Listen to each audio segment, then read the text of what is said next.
Homilador ayol uchun qon ko'paytiradigan mahsulotlar. Til. Tilga ikkinchi o'rinni beramiz. Til yaxshigina qonni ko'paytirib beradi. Loviya. Loviyaga 8-o'rinni beramiz, chunki undan ham ko'ra yaxshiroq mahsulotlarimiz bor qon ko'paytirishga. Mol yoki qo'y go'shti. Mol yoki qo'y go'shtiga 3-o'rinni bersak bo'ladi, u ham yaxshi ko'tarib beradi.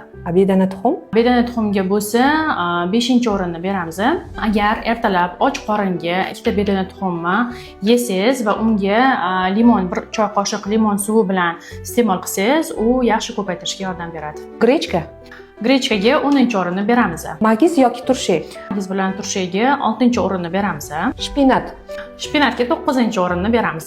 Anor bilan olma. Anor bilan olmaga 7-o'ringa qo'ysa ham bo'ladi. Lavlagi.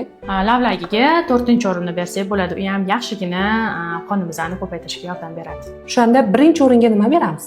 Birinchi o'ringa eng chempion mahsulotimiz mol qo'y jigari hisoblanadi. O'shani tez svejiy yeb tursa homilador ayol tabiiy yo'l bilan qonlarni me'yorida ushlab turishga yordam beradi. Shu kabi foydali ma'lumotlarga ega bo'lishni xohlasangiz, mani sahifamni kuzatishda davom eting.